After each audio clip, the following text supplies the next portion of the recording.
एक दिन मधुमंगल बोलो लाला ते, लाला बोले कहा बात है?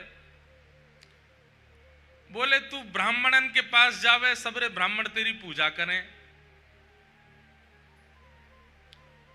तू दैत्यन को जाकर के स्पर्श करे, तेरे स्पर्श से सबरे दैत्य मर जाएं, तू गोपीन के द्वार जावे, सबरी गोपी तो तेरी बलैया लेवे, तेरी आरती उतारे, तू गौशाला में गैयान के पास जावे तो गैयान के थनते अपने आप दूध निकलने लगे।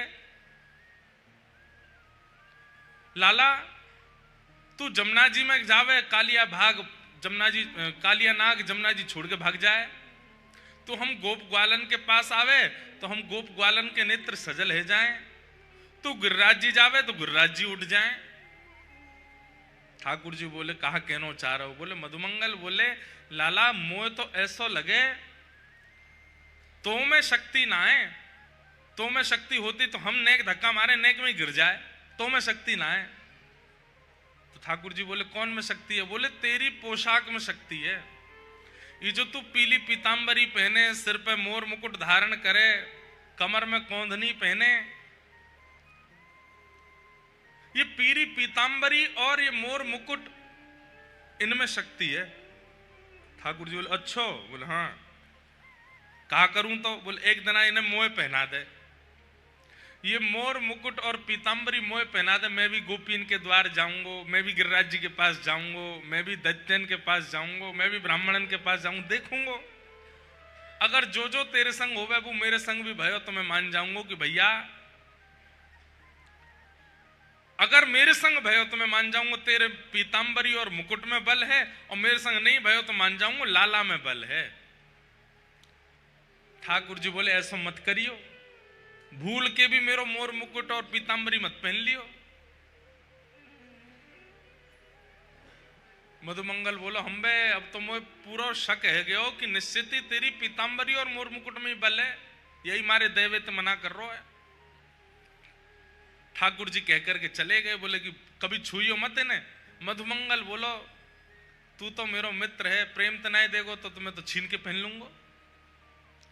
और एक दिन ऐसे ही भयो, ठाकुर जी जैसे ही यमुना स्नान करने के लिए गए, अपने वस्त्र आदि उतार करके गए, मधुमंगल पीछे से आयो और ठाकुर जी के सबरे वस्त्र लेकर के वहां से भाज गयो, अपने वस्त्र उतार करके ठाकुर जी के काजे छोड़ गयो, और ठाकुर जी के वस्त्र सब पहन लिए, पीतांबरी पहनी, कौंधनी पहनी, हाथन में बाजूबंद पहने, सिर पर मोर मुकुट पहनो, और ठाकुर जी की वंशी लेकर के जैसे ठाकुर जी चले वैसी चाल चले मधुमंगल।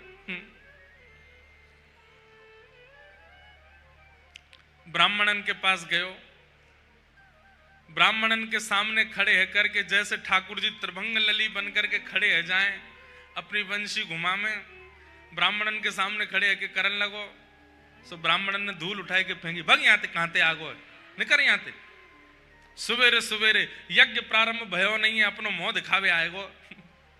मधुमंगल बोलो ब्राह्मणन ने तो भगाए दियो, गोपीन के पास जाए के देखूं। अब गोपीन के यहां जावे, जैसे ठाकुर जी बतिया में गोपीन से वैसे ही बोले, और ठाकुर जी कैसे बात करें? ठाकुर जी गोपीन के पास जाके कहें अरे भाभी कहाँ बनाए रही हो? तो भीतर तो गोपी के अरे लाला मैं तो हलवा बनाए रही हूँ खाएगो, और बीच में ही बनाते बनाते हलवा कोई दे दे, बिना भोग लगा गई ठाकुर जी को पवाए दे। मधुमंगल पहुंच गयो, खिड़की पे जाए करके रसोई घर की खिड़की पे खड़े है के बोलो अरे भाभी कहाँ बनाए रही हो? भीतर ते गोपी बोली निपूते और कछु काम ना है तो पे हैं, दूर है जाए यहाँ ते, मोह ढक्के बोल, तू बोल लो तेरो उच्छिष्ट सबरो भोग में गिर जाएगो, सुर झूठो है जाएगो, भग यहाँ ते। गोपीन ने भी भगा दियो। मधुमंगल बोलो कछु तो बात है। इतने में ही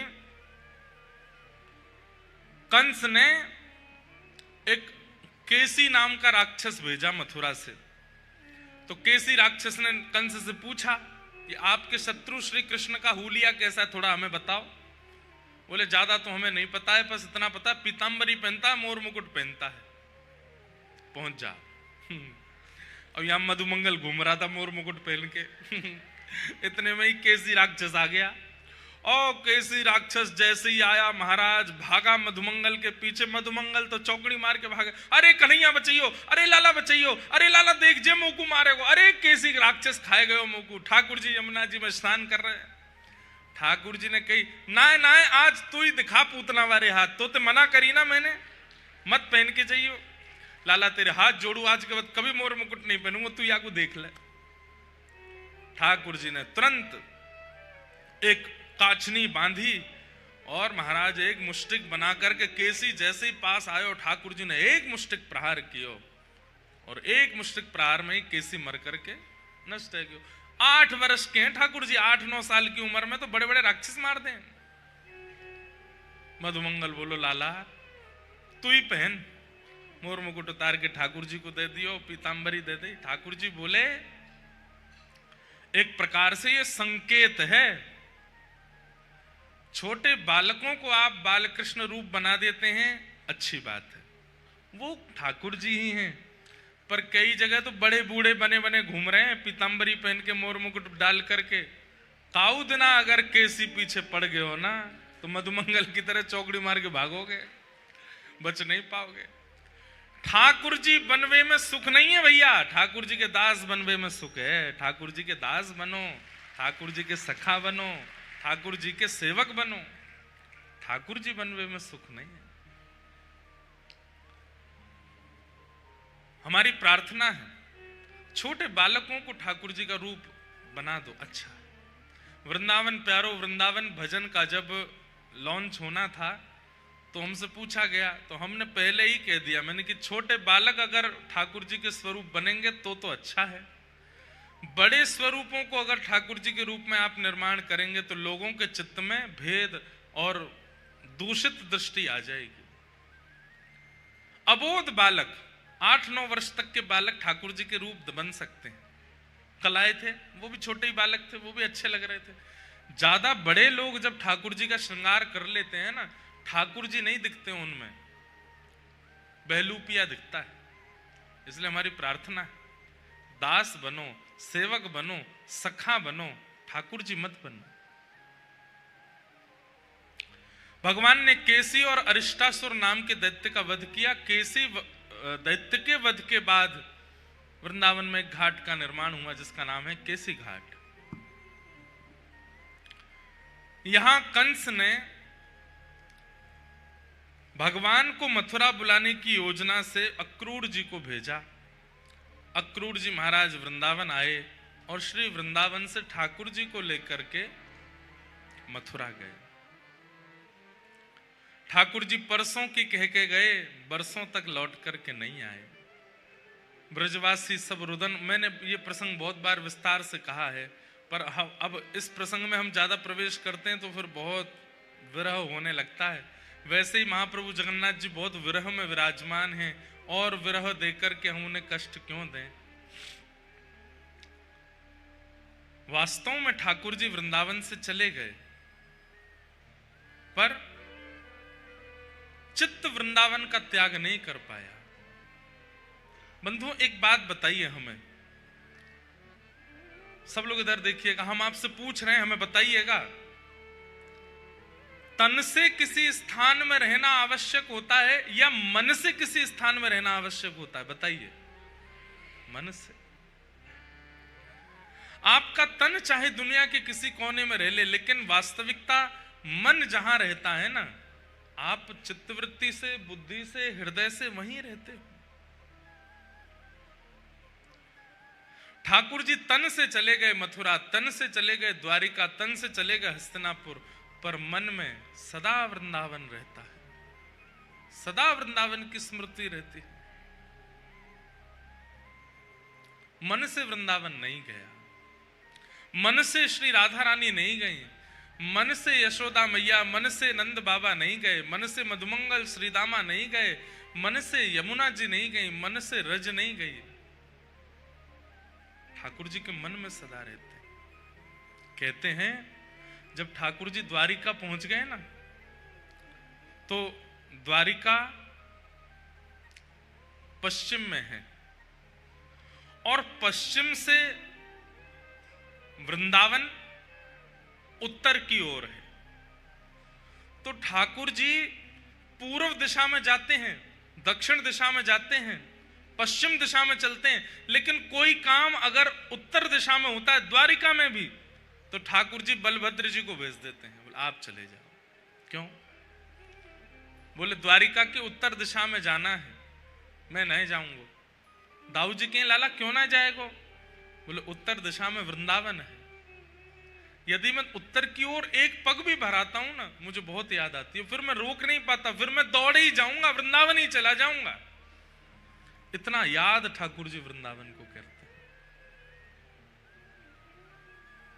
बंधुओं, एक बात बोलें, पूरे वेद वेदांत सिद्धांत को पलट करके रख दिया वृंदावन वासियों ने। आप कहेंगे कैसे?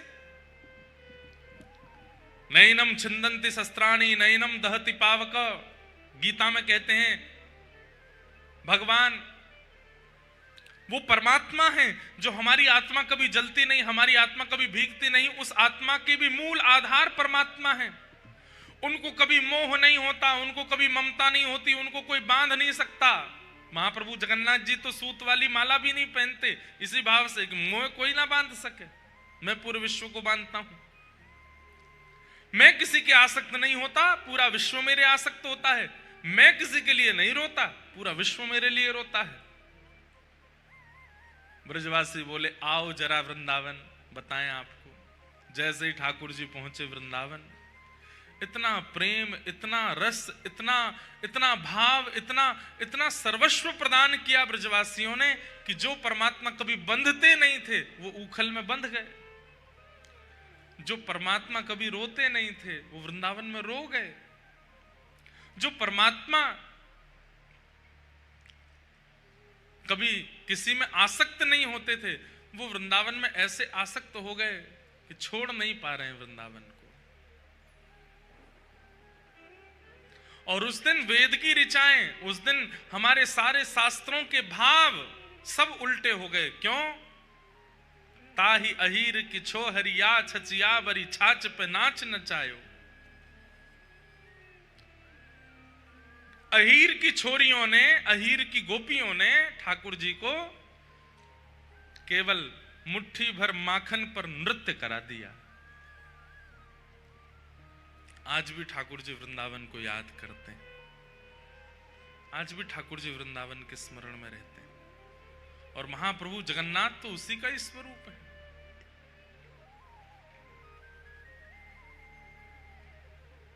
विरह में है ठाकुर जी ब्रजवासियों के।